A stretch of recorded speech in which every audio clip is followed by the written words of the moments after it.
Oh, we're on. Hello, all you beautiful people. Welcome back to the latest Sylvia Findings live stream presentation thing. Whatever. Um,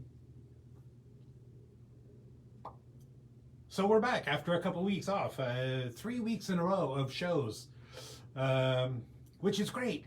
Getting back into the shows has been awesome.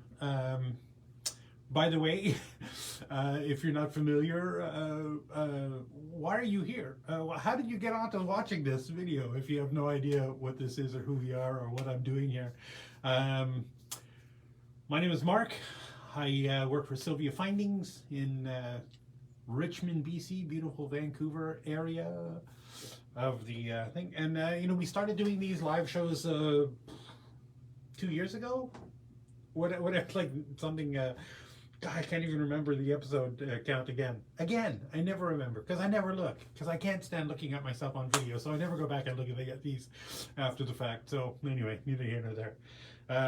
2 years, like we did it just after the pandemic started because, we did like 50 something show, not 50, 25 shows a year. A lot of shows. We did a lot of shows almost every other weekend. And some like this past month, we did 3 weekends in a row. We did shows in Port Alberni and Victoria, and then just last week here in Vancouver, which were awesome. It was great to be back out and seeing people and setting stones and making them happy, and just being able to get that feedback, that actual customer feedback one-on-one, instead of being cooped up in the office and only seeing people one at a time. I was a little shocked by it, or I should say, I don't know how to say this. And never mind, I'm not going to talk about it because it has to do with masks and stuff, and people are crazy when it comes to that kind of stuff, and nobody seems to have the ability to accept that fact is fact. Anyway, neither here nor there. This week, I wanted to do, and we're doing another how-to, right? We've done with all the cataloging and all the thing, and just continuing with the how-to things. One of the things that happens a lot of the shows, and last week in Vancouver at the big gem show there, it happened a lot where people would be out somewhere buying stones, and then they'd come to the booth, and then they'd want to have something that works, and we might have a pendant that fits, but the pendant itself might have been designed for a faceted stone, but they had a cabochon, or vice versa, and yes, theoretically, all of our pendants are designed ostensibly for one or the other, for cabochons or for faceted stones. A lot of them, I think probably half, are what I would call hybrid settings, where the prongs are designed to be used as either for cabochons or faceted stones, right? But even still, some of them. And one thing that a lot of people, maybe beginners, I hate to call people beginners because we're all beginners at some point, but people who aren't familiar with the nuts and bolts, the nooks and crannies, the little subtle nuances of the craft of, and that's another word people hate, right? Craft. Why? It's like, oh, I'm an artist. Yeah, but you're a craft person. No, I'm not. People have this thing where crafting is like dolls' heads and chenille stems and glitter and macaroni and stuff, and I like to think of more like the actual traditional definition of craft. Craft is anything that you're creating. The problem is that everybody wants to be an artist, and that's fine. Nothing wrong with being an artist, being an artist. But to me, artist denotes an intention beyond just the manipulation of the materials to create something that's aesthetically pleasing, right? I have made lots of what I consider to be beautiful jewelry in the world. But I don't consider myself an artist because when I'm doing it, I'm not really I'm not trying to create man's sense of longing in a post-industrial world by this, it's not about that. It's look how beautiful this thing is, right? So to me, that's not art in the traditional definition of it. It's craft. And I think the problem is that, and why am I going, how did I get on this topic? To me, the problem is that people tend to denigrate the concept of craft below art. Like all of a sudden it's not as important or useful. And you know what?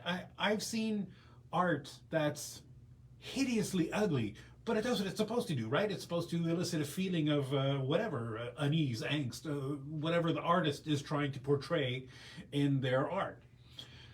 But when you make something that is just, for the sake of working with the material to express your, you know, your mastery of the material, right? If you're expressing your mastery of the material to create something aesthetically pleasing, and you're not trying to attach a story or elicit a feeling or, something like that, to me, this is like really in the weeds, isn't it? We just gone totally off topic, but that's okay. I love how these conversations happen. Hi, Gary. I see you're watching. Hi. So, yes. Anyway, continuing along with my craft, I even forget where I was. So people have the cabochons, they have things, whatever, blah, blah, blah. Some of them are designed for prong. I'm going to show you up close some of each both so you get an idea of what I'm talking about when I say that some prongs are made for cabochons and some prongs are made for faceted stones. I remember there was another point I was going to make, but I can't remember now, so it couldn't have been important. So let's just turn the camera around and we'll start looking at some stuff in detail. Up close. I can turn this around.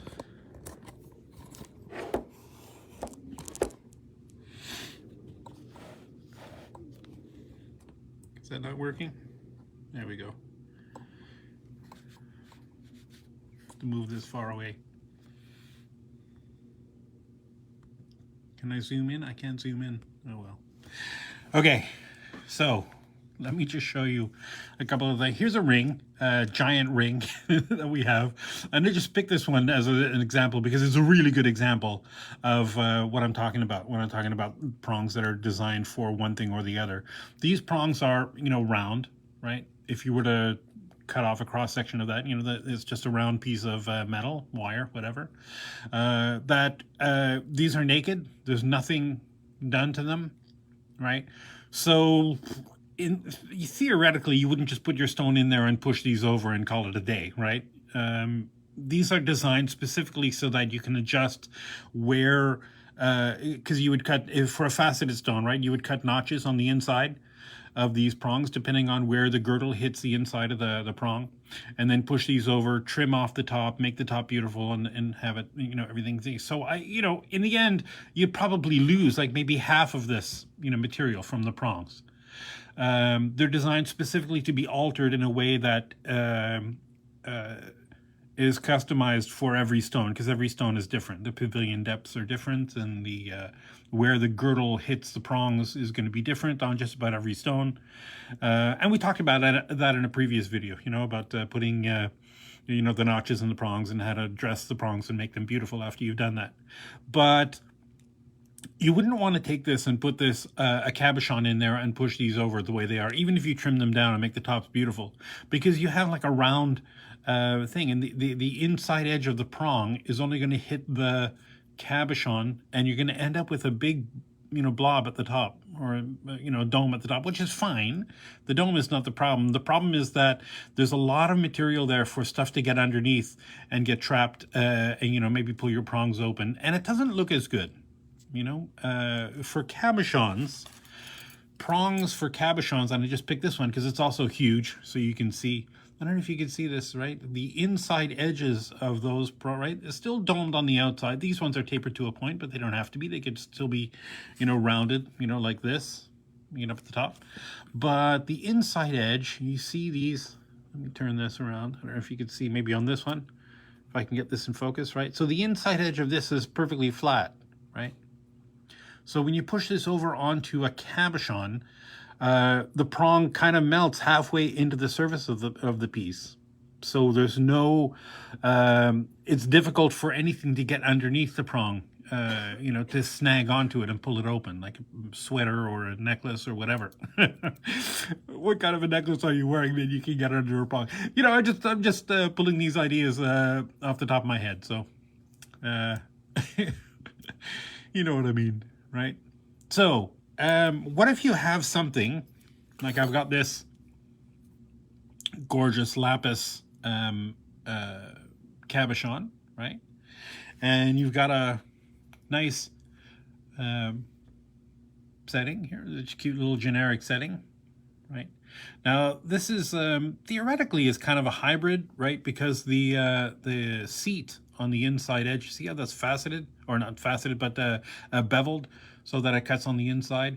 You know, theoretically, that's for you know, to mimic the pavilion angle. But the prongs are, you know, round on the outside, right? Now, if you put this in here, and this actually fits pretty beautifully, I noticed. Maybe it was a hair small. Nope, this fits beautifully. And for a cabochon to fit, you just want the base of the cab to sit flat with the seat.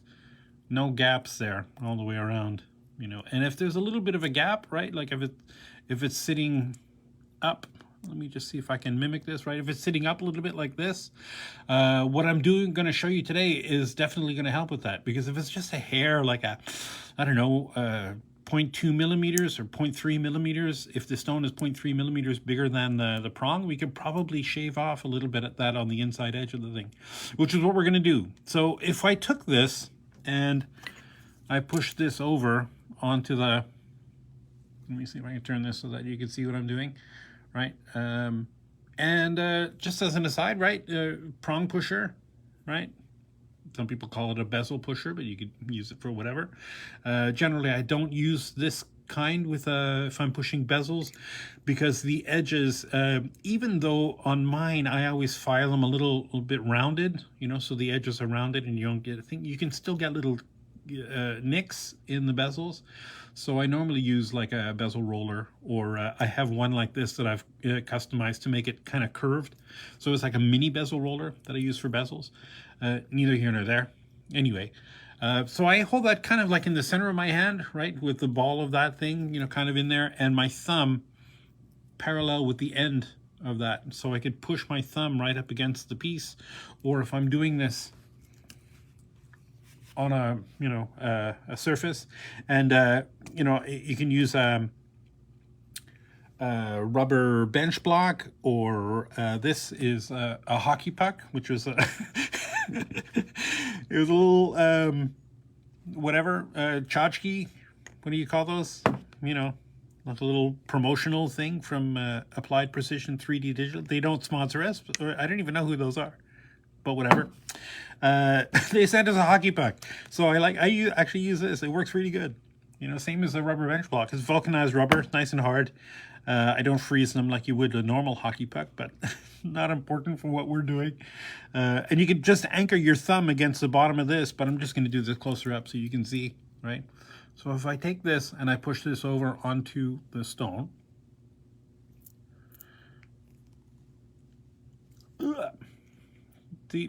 so that's bent over on this one here. It was bent over onto the stone, but maybe not all the way.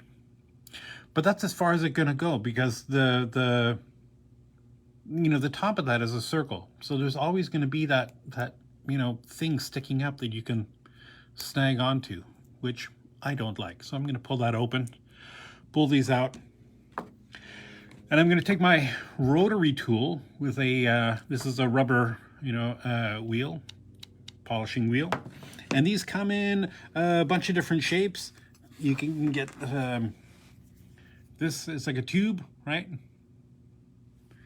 And this a flat wheel, big flat wheel, and that thin saucer, I don't know, what do you call it? It's a thin slicing wheel, something, I don't know. And they come in different, I guess, grits, probably not the word. The Oh, I don't have a white one. The white ones in this particular brand, the white ones are the most coarse. I didn't bring one of that because, you know, it'll be too quick. The black are the next most coarse. Then the periwinkle, then the pink, or I think it's the other way around. Pink, then periwinkle. And if you go through all of them, by the time you're done, you can get pretty close to a nice, you know, polished finish. You probably need to finish it off with some rouge to make it beautiful, but, you know, those are the kind of things. And these are just mounted in those, you know, reusable burr things, bits, what do you call those? You know, those things, you know what they are, right? And if you don't know, well, you can just Google things to put replaceable burr bits in, and these will pop up. I can't remember what they're called, but you know what they're called. Yeah. So I've got this next to most coarse black wheel in there, and all I'm going to do is I'm going to take this and just see if I can get this close to it right. I'm just going to grind out the inside edge of that pendant. Let me see.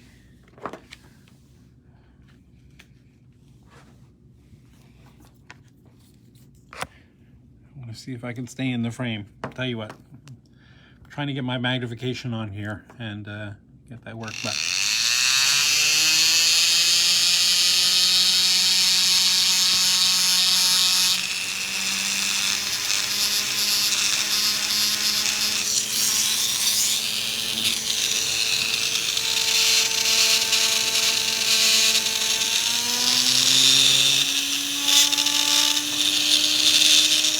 okay, there's one. I'll do the other one quickly.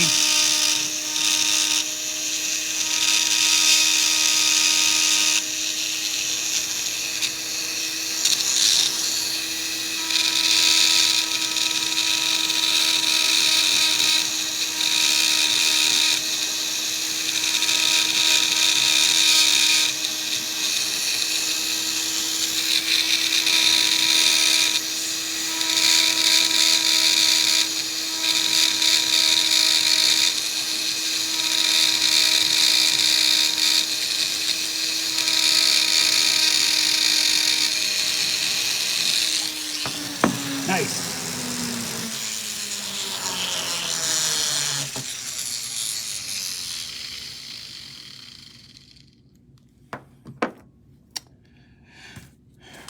So, originally, the prongs on that were something like, they were a little bit flat on the inside, not much, but then they were kind of rounded on the outside, right?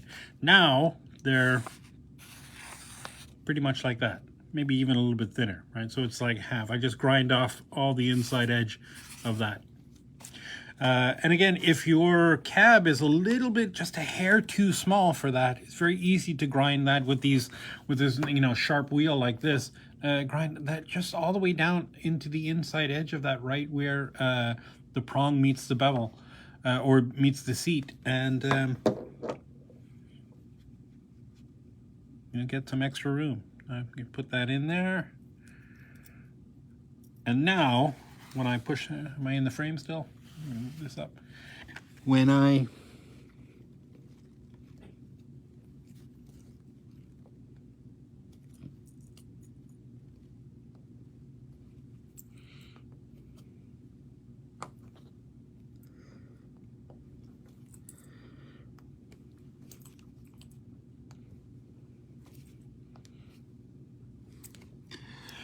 so now when I push the prongs over, they sit nice and tight right on the, well, I could push that a little bit further.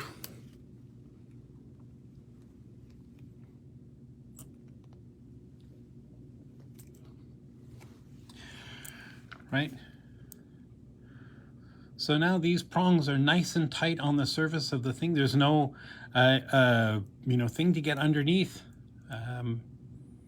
You know, because of the angle I cut them, they're not super round at the top again. You know, there's a thing, and it's perfect. That holds that in beautifully.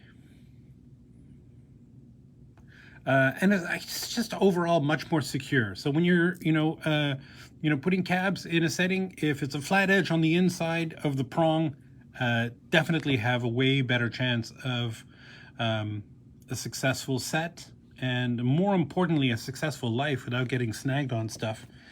Yeah, so.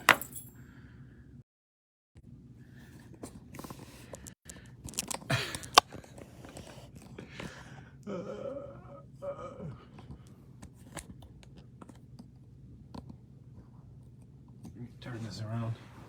And magnification, very important. If you don't have one of these, right, this is like the second most important tool for any jewelry making work. And if you're doing this kind of thing as a hobby, like if you're buying stones off wherever, you're buying stones from, so many Facebook groups for stones now. It's hard to find ones that are reputable, though. I'm not going to get into that. Not important. I don't want to get anybody in trouble. I don't want to get anybody angry at me. But right, so if you're buying stones and you're buying prefabricated settings, magnification is very important. But the most important thing is a caliper. It's a digital caliper. And the rotary tool, this one, we have a fancy schmancy Fordham one here at the office. I have one on my bench at home, my jeweler's bench. But if you didn't want to spend, whatever these are, a couple $100 for a halfway decent one, the Fordhams are going to be, quite a bit more, $300 or $400. But like my Fordham, I've had it like 25 years, maybe more. And it still works like new, so they work forever. Those motors are like indestructible. But if you didn't want to invest in that kind of thing, almost everybody has like a little Dremel tool, right? Sitting around, and then all you've got to do is buy these polishing wheels with the stem on them. I can't remember what it's called. It's going to kick me, and as soon as I turn off the camera, I'm going to say, oh, right, it's the blah, blah, blah.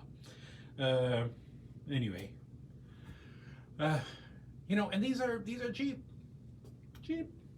You can get those, and then you get a Dremel tool. If you have a Dremel tool, somebody is doing whatever with, rotary tools, like one of the most versatile tools you can find. And if you don't, have one, it's pretty easy investment to make for an inexpensive one. I would be careful of like battery operated ones or craft ones, because those generally don't have a lot of torque, and you're going to get into a situation where you're grinding something, or you're filing out the inside edge of the seat or something more advanced, and it's just going to stop. It's just going to get bound up, and that's no good. So something with a little bit of oomph. I like the Dremel, the plug-in Dremels tools, but there's a couple of other ones that I think DeWalt makes one that's pretty good. And anytime you find one of these flex shaft tools, right? It's a machine like this. This is our Fordham here. Hey, just noticed that back. Is that backwards when you're watching it? We're all in reverse. That's cool. Anyway, neither here. So this is a Fordham. This is a pretty new one with a flex shaft, flexible shaft. That's why it's called a flex shaft. Right? And they usually come in a kit with a foot pedal that you can use your feet to make it go. Okay, we get it. And you can get those things. I've seen them in kits, not Fordham brand, but other inexpensive brands. There's one, Euro Tools sells one that you can get for under $200. That's a pretty good deal. Which, I mean, if you're a jeweler, you have one already. I mean, every real jeweler has one of those. That's one of those things that anybody who does any jewelry making eventually gets one. Yeah. I guess that's it. I don't really have anything else to say. So don't be, once you've bought the setting, it's yours. You can do whatever you want with it. So don't feel, weird about, well, I'd like to have this prong shorter, or I'd like to, do it. Just do it. Just grind the ends off. snip them down, make them beautiful, grind the inside edge to make them flat if you have a cabochon and the pendant is designed for something else. Just because a pendant is designed for one or the other doesn't mean that it's, a deal breaker and you can't use it for the other, thing. You can always use it. There's always a way. So, yeah. Be fearless when it comes to customizing your settings. You paid for them, they're yours. Make them beautiful. In the meantime, I guess we'll see you next week. I'm supposed to think of something Mother's Day-ish. I'm having trouble. We'll figure out something. I'm not going to figure out something. I'll figure out something. In the meantime, take care of yourself, take care of the planet, take care of your mental health, and we will see you next week, next Wednesday. All right. Bye-bye. Thanks, Gary.